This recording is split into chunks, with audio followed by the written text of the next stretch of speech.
Foxy on a microwave approach, focusing down stalkers one by one.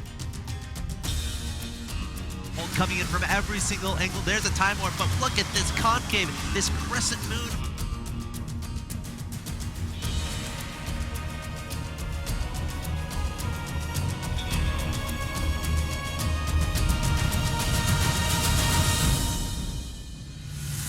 The fight. This is what's gonna happen now. The supply goes in Huck's favor. He's just gonna barrel through, take out whatever. So much pile here coming forward.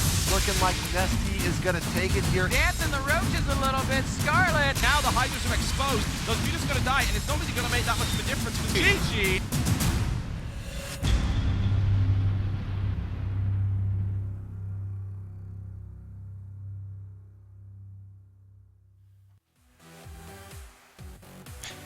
Welcome to the WCS America Premier League. We're in a round of 32. A lot of great players here, but I've got a special guest with me today. Of course, I'm axslav, and this is Mr. Rotterdam. Mr. Rotterdam. It's a little bit of both, of Ben and me. That's right. I like it, Ax. I like it. So, in fact, it's actually a special day for you, isn't it? Yes, actually something we always do in the NSL studios as well is that we're like, this day in history. Well, guys, this day in history, something really special happened. As I was born 26 years ago, which is obviously like one of the most significant things that happened in the 20th century, I'd say. Definitely, definitely. You know, up there with penicillin and World War II, we got Rotterdam being born. Pretty much, man, pretty much. Of course, we're here in a round of 32. That round of 32 is broken up into 8 groups of 4 players each. Each group has a lot of top talent from the Americas, as well as some of the best players internationally. Groups are labeled A through H, and last week, and the beginning of this week, we saw a lot of these players already qualify. Of course, 2 from each group. The qualified players so far, you can see them up there. It's going to be Hero, Alive, Suppy, Ryung, Nesty, Apocalypse, STC, Snoot, Alicia, Moonglade, and also yesterday we saw Violet and Scarlet join those illustrious names in the round of 16. But of course today we're here in group number C to see which 2 names will join that list. Yep, that was a group yesterday. I really had fun as well watching you guys cast from backstage as I arrived yesterday. But this is the group that we are going to have today. Idra, Polt, Ghost User and Revival. I'd say definitely one big party for all the Zerg fans out there. And of course, if you are well, basically a STARCRAFT fan. I won't say if you're a Terran fan, then you're a fan of Polt. But I think if you're a STARCRAFT fan, then you're a fan of Polt. Because, man, that guy can play. And I'm super excited for this group. I think it's going to be so much fun. It is. It's a lot of great players, especially if you're a fan of a Zerg or Idra or, like you said, Polt. Everyone loves Polt.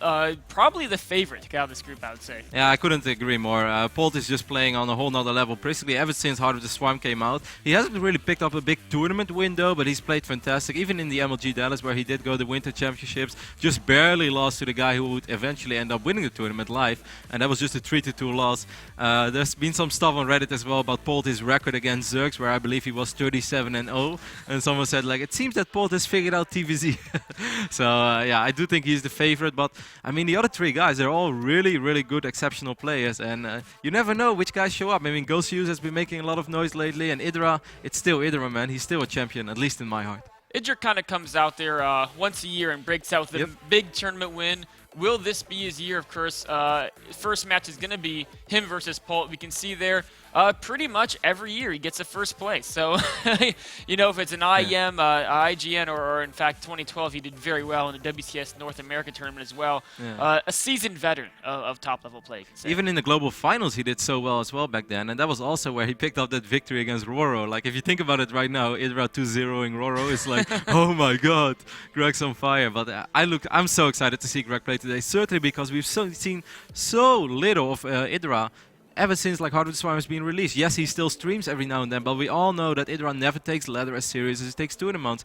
Ever since then, I think he's played 2 competitive televised matches. One in the King of the Hill beta tournament that Day9 hosted, and of course the games that you casted together with Axel, where he played against Minigun, and that didn't go so well. No, it didn't. You know, I think a lot of people might be doubters of Idra right now just because of that. You know, one of his televised matches didn't go so well, 3-0 or 0-3, excuse me, to Minigun, and especially considering his first round opponent Polt, a very, very good player, a ton of world-class achievements. In fact, we actually got a chance to talk to Polt, and he had a few things to say. He was saying that he thinks WCS is the most important tournament, so he's only focusing on this tournament. He's going to do his best here.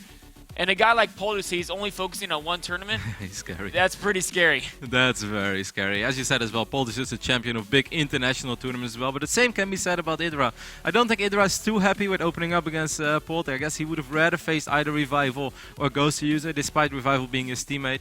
But either way, it's going to be a really exciting best of 3. And I just hope either way we're going to see a fantastic Idra, and then everyone is going to have a good time. I really hope so too, you know.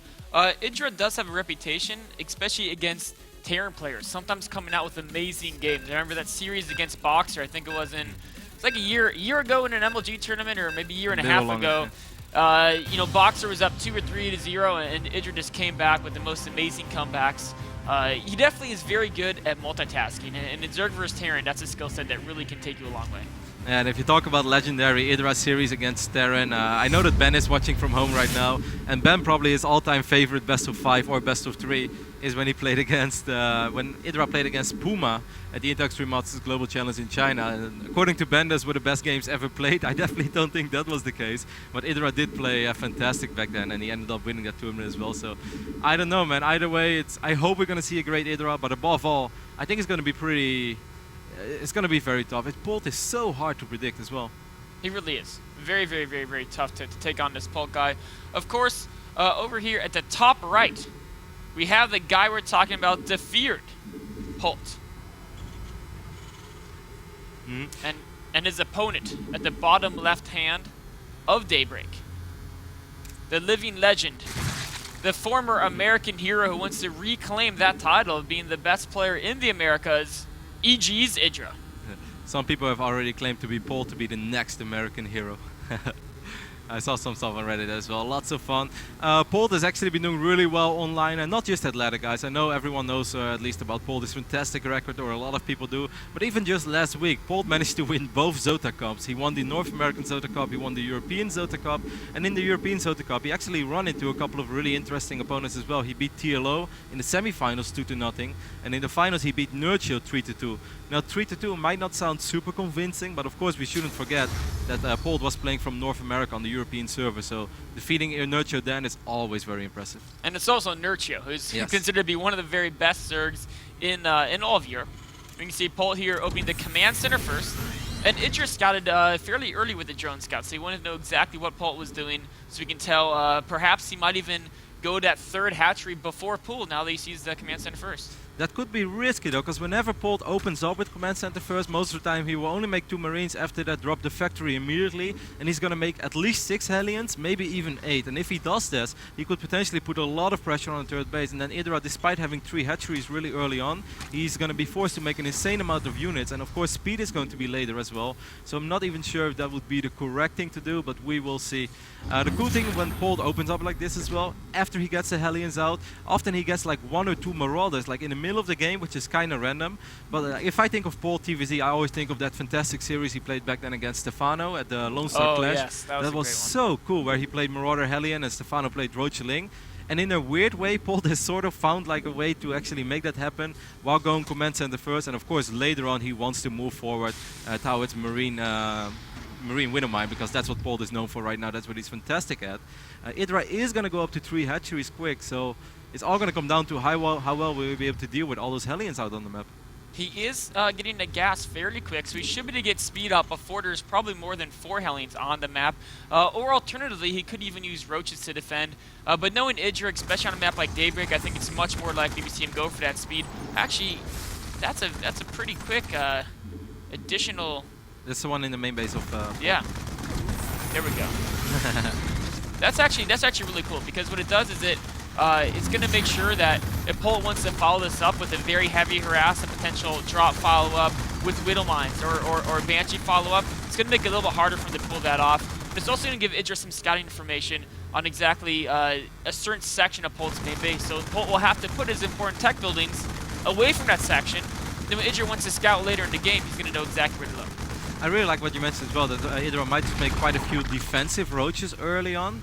But if he does that, then it would be really cool to see Polt march across the map with 2 or 3 Marauders. Because as silly as it is, if you have 2 or 3 Marauders early on and road speed is not ready yet, and you get 1 medevac in the mix, like Polt can do some crazy things just with 2 Marauders, just picking them up all the time, and that could actually get really dicey already for Idra. So we will see. I'm very curious to see how this unfolds. We see an additional command center going down already as well.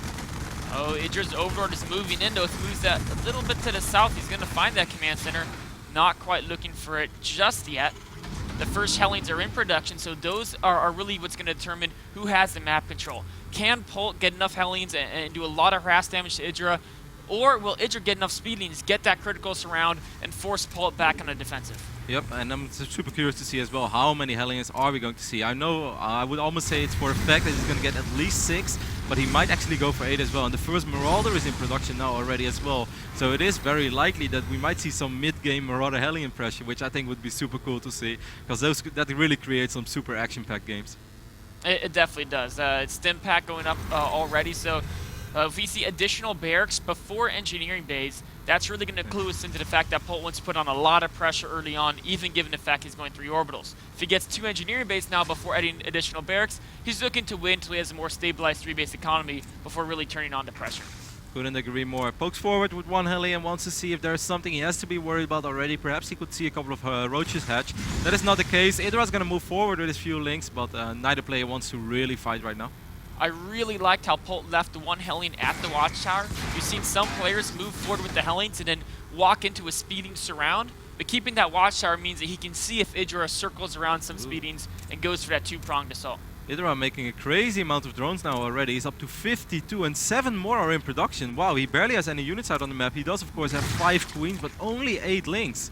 6 Hellions are going to move forward right now. Those 2 queens are going to be annoying to say the least, and 1 Spinecrawler is morphing as well. But it's safe to say from this point on, Idra is going to need to produce some units. He definitely is. Especially if he wants to push that creep out, which is very important as the mid-game approaches to getting those speeding and bailing surrounds on the opponent. It's very difficult to push the creep forward when there's Hellions right outside your base. It's nice to get a few speedings and try to push those away first. Oh my god, he's still making drones. Idra's going to go up to 68 drones. And as silly as it is, it seems to be kind of like the correct decision, as Polt has only made 1 Marauder. After that he went into Marines already, so that was just a defensive Marauder in case he had to deal with some roaches and links. In the end he did go up to 8 Hellions, but he's not really wanting to commit them. So just now Idra starts making units while he's up to 64 drones. Of course, Polt has a good economy at home as well, so it's not the end of the world for him, and I guess Polt will kind of feel, hey, as long as I can drag this into mid-late game, I'm going to be fine, because by then I'm sure that he feels his superior mechanics would kick in. And that's something that you pointed out yesterday as well, while we kind of discussing, which I thought was really interesting in TVZ regarding Polt. It really is. Getting that armory, so his upgrades are going to be perfectly timed here. One thing that Idra is doing that's fairly unusual with what I've seen in Heart of the Swarm so far, a 4th hatchery before Lair Tech. So he's really going to get a ton of speedings and banings, but his baning speed... Oh wait, a 5th hatchery before Lair Tech? This is insane. God.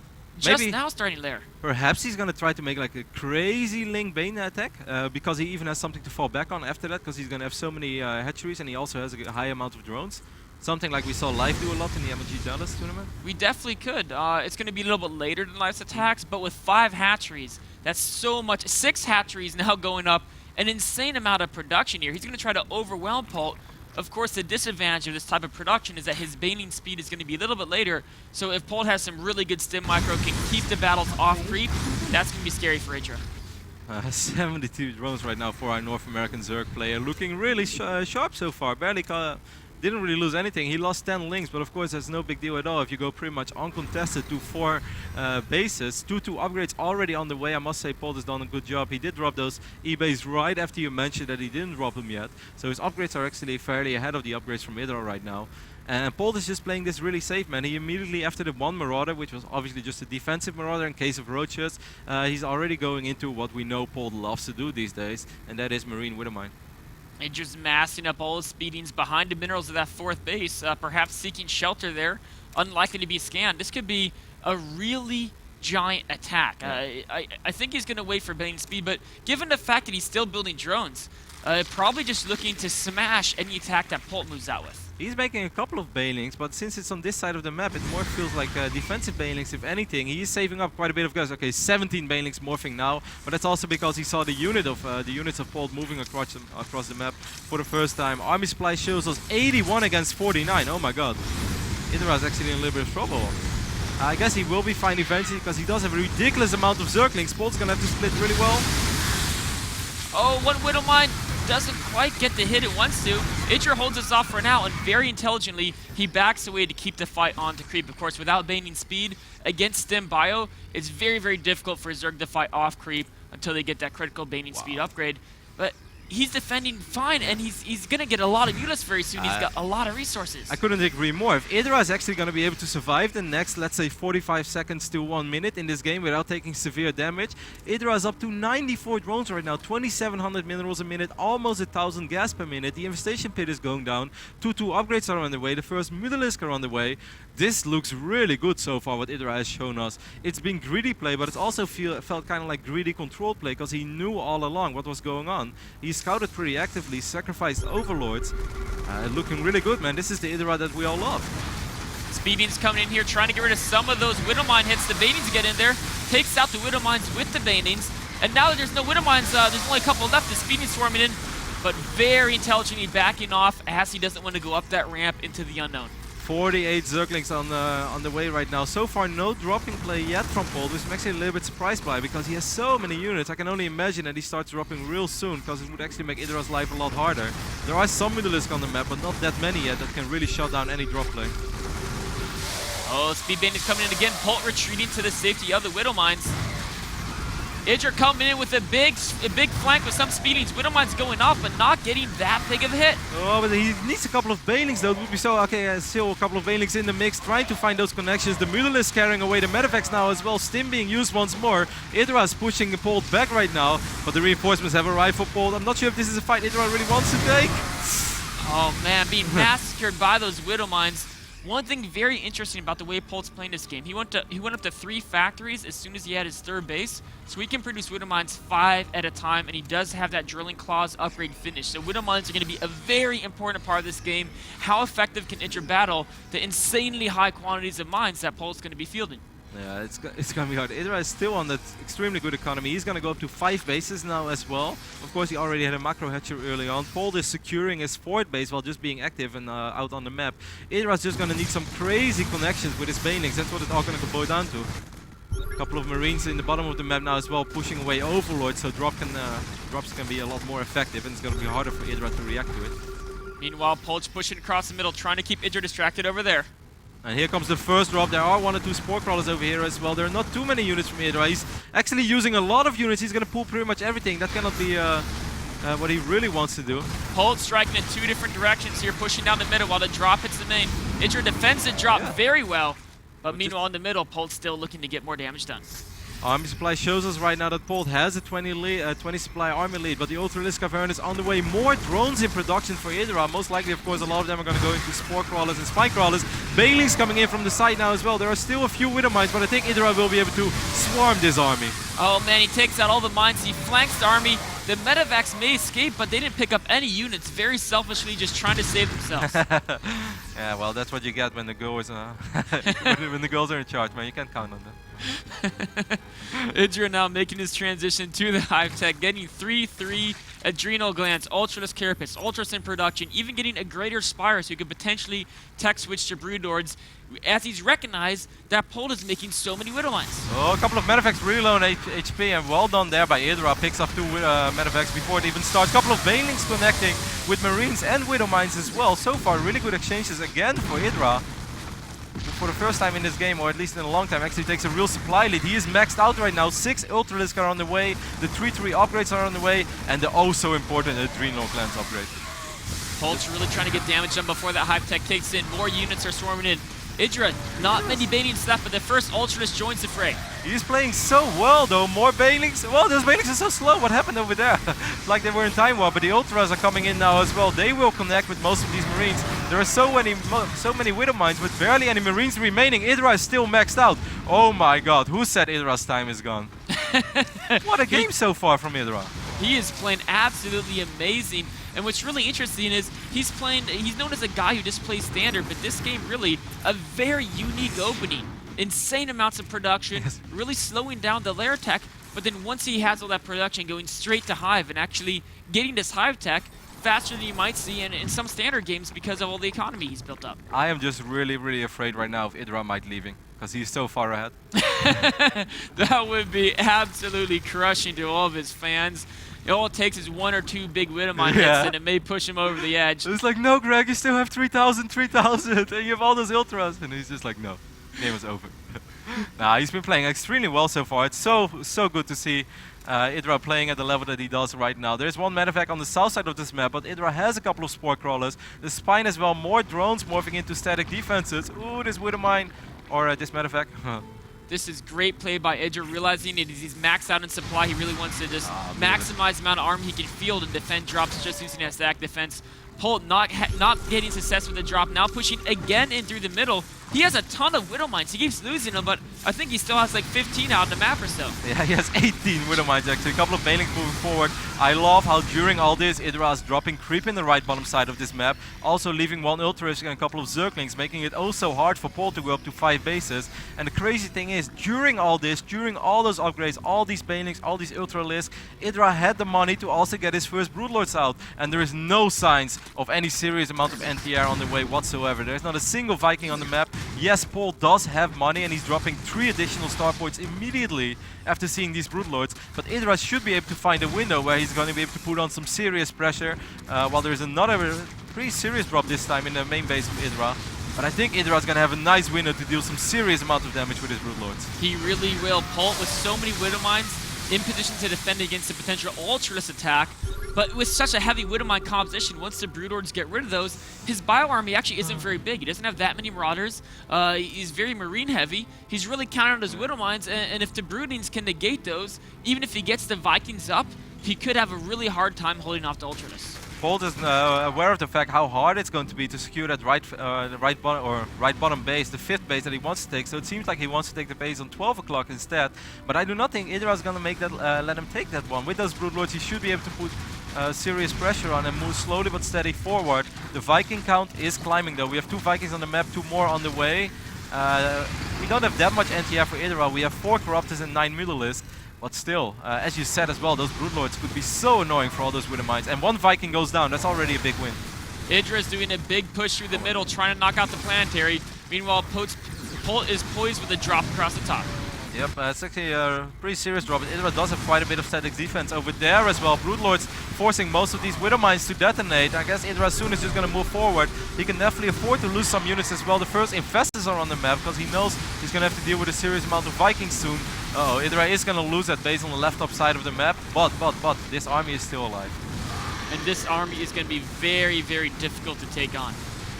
Idra now continually pushing on. Broodlings working on the Planetary. Polt repairing. Vikings trying to hold him at bay.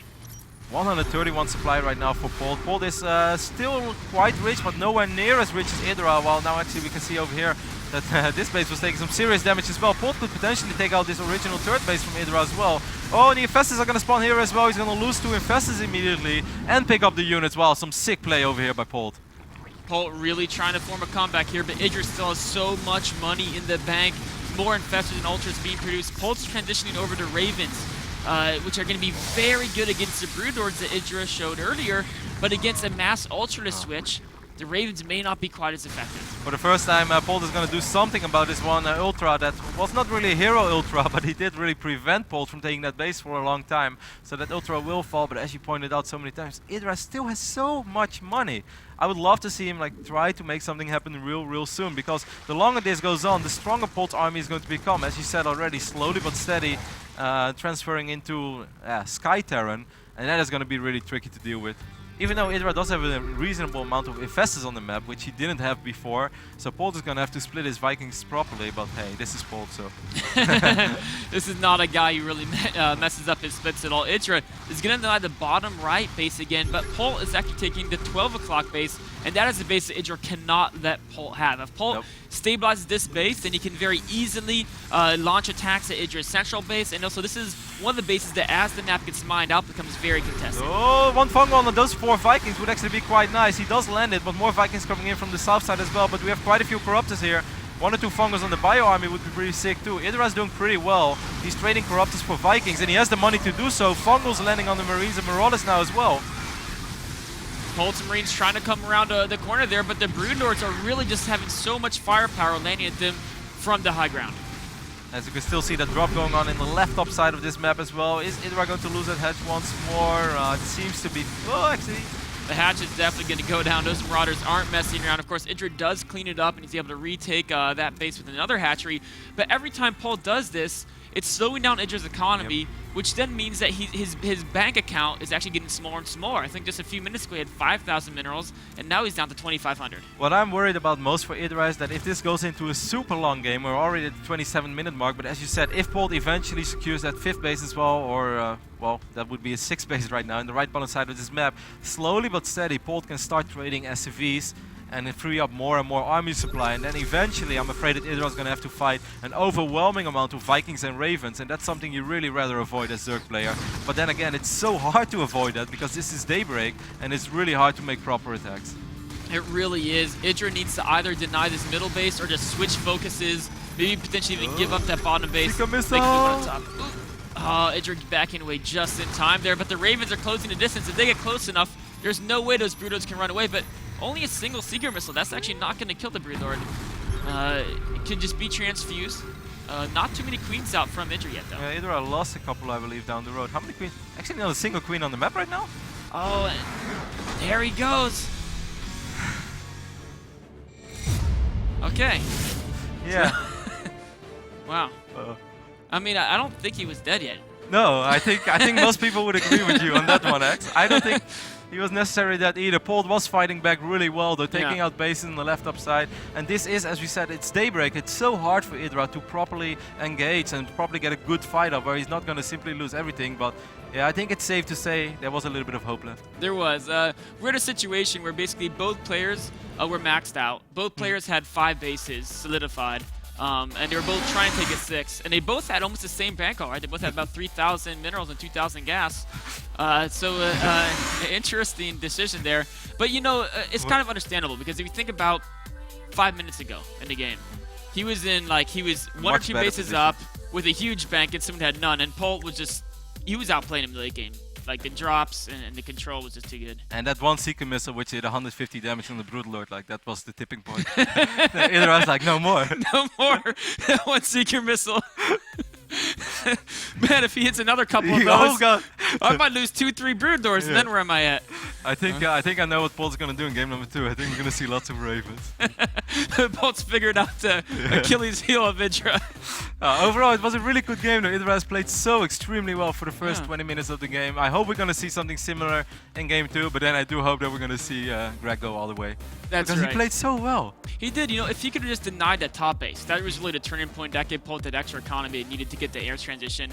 But we'll see if Greg can do better, maybe end the game before it gets to that late game situation in game number 2. We'll be right back after a short break.